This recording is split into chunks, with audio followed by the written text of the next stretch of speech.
Yo, yo, yo, it's HP from HP Reacts. Welcome back to my second video on the channel. And today I want to have a conversation about the myth, the legend Tiesto. And if those you don't know, he's an electronic artist in the scene. Started as a trance DJ 20 years ago, and as of recently, we got some breaking news. Club Life Radio, his first radio show, has ended after I believe 827 episodes. Now, don't quote me on that, but that's not the point of the video. The point of the video today is to talk about how that show has ended and how he has a new show, Charismatic. Now, before I hop into my opinions about the first episode, because I just listened to it, because it was released on Friday, I want to say and start from the beginning, right? Like, I've been listening to Tiesto since 2012. I heard a lot of his remixes on the radio, like Red Lights and different tracks. I was already into house music. 2013, the next year, I was listening to a lot of his remixes on YouTube, found some bootlegs. Shout out to that boy JR, you know who you are. He was also discovering house music with me. But, yeah, the Club Life radio show by Tiesto has always been a show where people discover new music, and he was like the center of breaking new artists, telling us basically what's trending. And I enjoyed the show because me, as someone who was always into discovery, and he also had guest mixes, I was willing to listen to the show. I can say, that I was a big fan of the show, and for years and years and years, I've probably been listening to the show for 11 years now. I always find it cool on what he played. And now that the show has ended, he left us off with a teaser at the end of 2025. He announced that the last episode was going to be that episode, and he had something new that he was going to premiere. And when I heard that, I thought we were getting like an album or something. So I got a little hype, and I listened to the YouTube short that I found, and he said he had something to announce next year. And we got the new episode of his Charismatic show, right? So I'm like, okay. So I looked things up, and I looked at the radio show Charismatic on YouTube, and it seems like things are very split, because online people are saying like he's going back to his old ways, old Tiesto, old trance music. Trance fans who supported him are now coming back to him because that's the Tiesto, that's their era of Tiesto that they loved and enjoyed. I never lived that version of him, and that version of his era, let's just say. And for me, it was kind of emotional because it's like, this is pretty much like the same phase that we went through when, let's start with when David Guetta went from that dance popish electronic sound to the more future rave sound. Like, some people hate it, some people didn't, and to support him, he had Morton, and Artbat, they carried that genre on their back, and it was the same reaction, even though he's still successful.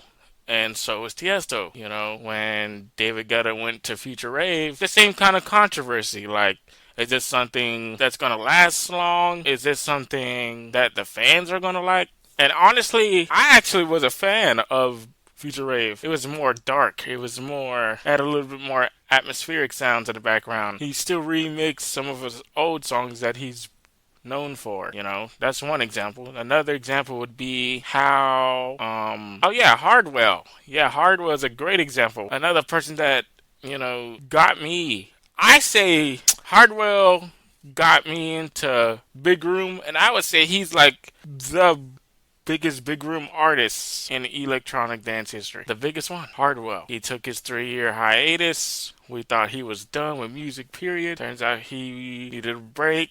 He felt like he was forced to make these type of music, and then he came back with techno, big room techno, and I was kind of shocked by it because I wasn't really the biggest fan, not of techno, but the fact that he's playing it. And this is what I mean by, like, you gotta let artists evolve. But the scene of music evolves too. It's like, hip hop, you had the boom bap, you have southern trap, and then, every 5-10 years the scene changes. And if you're a real fan of music, you just have to evolve with it. You can't get stuck in this time capsule. And that's what I feel like in any genre, this situation can be applied to that. So back to what I'm saying about Hardwell, he debuted his new sound at Ultra. Maybe it was probably 3 years ago now. It's 2026, so yeah, maybe 3 years ago now, and that also got mixed reactions. Like, where's Spaceman? We're getting this new sound? More techno sounding. I preferred personally. I've listened to techno. I expect like Adam Bayer or I can't think any other techno artists right now. Oh, Eli Brown or Charlotte DeWitt to play techno. Not Hardwell. Hardwell is known for the festival big room sound with W&W and things like that. Like, that was a shocker to me because part of me didn't know if he would come back. But the Rebels Never Die album had a lot of good music on it, and I feel like circling back to Tiesto, same thing applies. For listeners like me who are 18 and older, a lot of us weren't there to experience the trance music that he was playing. A lot of us weren't born, you know. But on an industry level, I feel like it is more acceptable to have fast tempo music being played at festivals. I think that the festival bookers are more interested into that now because of probably the views of said genre that's getting. For example, we got techno acts, UK garage, which is making a huge impact in the US because it's still danceable. You still got the drops, in terms of techno. You got very small drops. And then, UK Garage still has that bass line thing similar to Bass House, but just at a faster tempo. And then you have drum and bass, another UK thing, which is also making, a huge impact. Shout out to Warship, Subfocus, 1991 Culture Shock, NDC, and one thing I do realize is missing from the drum and bass scene in the US is festivals booking melodic D&B artists. Like, we don't see Netsky, London Electricity, BC. Let's see what else. I can't think of anything else right now. I know there's a lot of drum and bass artists that's out there that are like huge in the UK scene, but hasn't really made that splash here in the US yet. And like, yet again, like I said, like Speed Garage, that stuff is like viral on the internet, like Notion or artists like that. Sammy Vergi, he's a cool guy making bassline music. So yeah, Tiesto doing this new era. The Club Life radio show was on air, and it was on his YouTube page for about 17 and 18 years. And that's something that I think is great. But we didn't even get to 1,000 episodes of that show. Like, let's say if he stopped at 978, he could have still put 22 more episodes. But this was probably a conscious decision that he made in 2025. Like, saying, I really do miss playing trance music, but I also want to revamp myself in a way to appeal to the new crowd, play new trance music, or whatever is booming in that scene right now, along with some of my old songs and remixes. And that's basically what I think of Charismatic Episode 1. Like, I'm not too big of a fan of the vocal-driven trance music. I'm just not really the biggest fan of that, Like, the first 10 tracks were cool. Like, I realized as we get further into the mix, the tempo increases, and we started drifting away from that vocal sound to more instrumentals. When it comes to trance music, that's what I enjoy. Shout out to Armin, shout out to Ferry Corsten, Santa Van Doren, Like, as that mix continues, we get into faster BPMs, more club-like sounds. It's almost like we're getting the same Tiesto, but in trance format. If that makes any sense. We're getting the same him, but in a new genre. And it's cool, because, listen to it off of first listens. It's Charismatic radio show. I end up adding some tracks because I honestly did like it, And online, it just looks like fans are split on this new chapter that he started. But I do feel like he didn't want to drag the Club Life radio show on if he's having this new idea of kind of going back to his roots. But I kind of do agree with some of those people. And my thing is, it's not only just Tiesto who's out there, who has this huge radio show that, gets to millions and millions of people all over the universe, You got the Night Owl radio show, that's Amsoniac. You got Oliver Heldens' radio show, Heldy. You got the BBC Essential Mix from the UK on BBC Radio 1. Like, there's so many different places. But people around my age, and I know that for a fact, like, we tend to go to the biggest artists and see what's really going on. And that's what I found myself doing, not to just listen to the music, but understand the changes that we're having in the scene. I heard him start playing bass house all the way down to faster BPMs. So we getting like a progressive, more emotional sound from the new Tiesto show, and a mix of faster trance music. Like, to make sure the radio show isn't dead, like, you can tell, like, this whole mix was planned, because he's still telling a story as the mix continues, because it doesn't sound like just a playlist full of different types of songs that he probably been listening to for a while. It seemed like he knew what he was doing, and the first episode was executed well, it looked like, and, that's just interesting to me.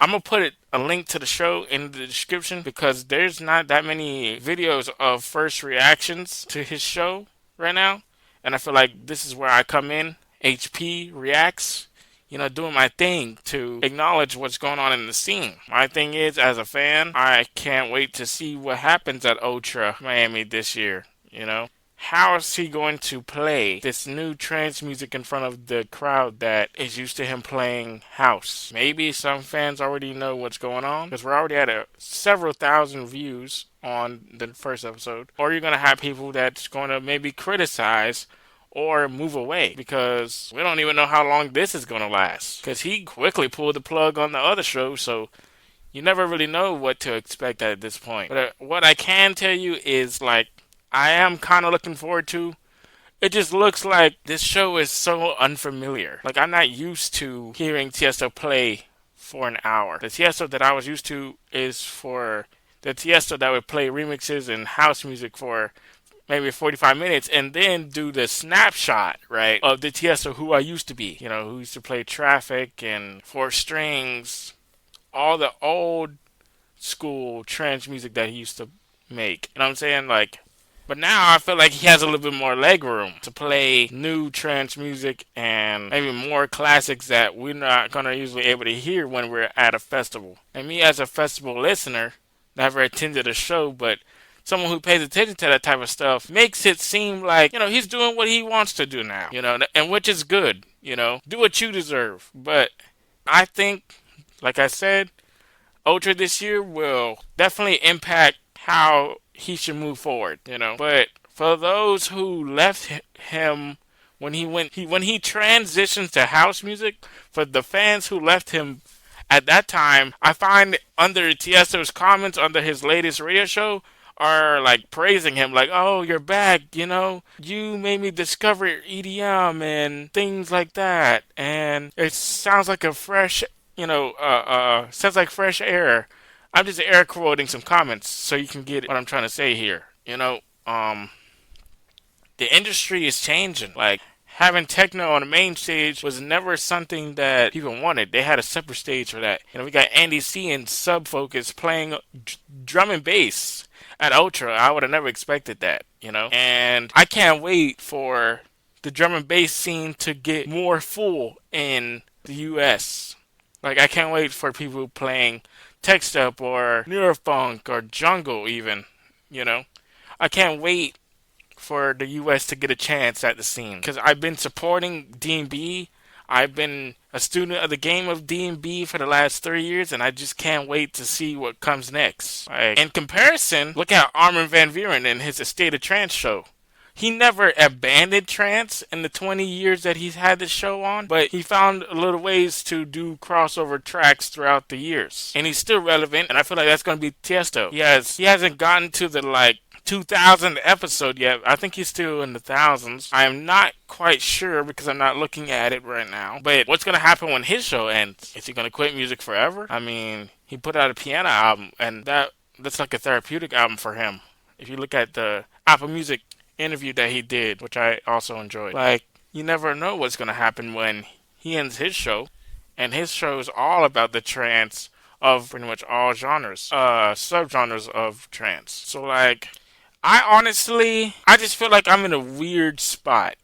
Like I'm accepting what Tiesto is planning on doing for this revamping of his career, but I can't tell you I just wasn't prepared for it yet. And I just can't wait to see how things perform in the future. Y'all let me know in the comments what y'all think. And I look forward to discovering more music with y'all. I got more album reactions coming. And I want to mention something before I leave. I wonder what Tiesto's going to do in terms of Club Life Radio. So like, for example, when Club Life existed, he did a Club Life album every year, right? He's got like 5 or 6 different volumes of it. I wonder if he's going to apply that same concept to Charismatic. Or we're going to get like Charismatic Volume 1, I wonder if it's going to be something released like that. Or maybe not. But whatever Tiesto does, I'll be here, I'll be waiting, and I'll provide the link to his new radio show. But I just wanted to come on here, express how I feel about this, because this is a big deal in the EDM community. I see a lot of people on Reddit, some people have some emotional ties to it, and I never ever spoke up about it, but this is something that I'm passionate about, and that I feel like my voice also needs to be heard. So that's why I'm doing what I'm doing, But yeah, that is what I had to say in terms of this new phase, this new era that Tiesto's going through. And I'll be looking forward to see what's next. Because I honestly never expected this. This happened this weekend. So, and as of Sunday, as of today, as I'm recording this video, I just discovered the full show, and I listened to it. I'm like, I had to, of course, I had to look at the comments too, because I wondered if people were thinking the same thing that I was, but turns out some people are. But specifically under his comments and through research on Reddit and things like that, people are split, But, okay, I think I'm done for real this time. But that's all I had to say, and it all makes sense now, what he's trying to do, how he wants to do it, because he's put out a set where he's played all classic trance music and older music, and now he's saying that he also notices that this is an emotional thing for him, but if this is something he wants to do, y'all gotta just let him, So that was my opinion on Tiesto's ending of Club Life Radio and my reactions to his new show, Charismatic. You are now listening to HP Reacts, and we'll see you next time. Peace.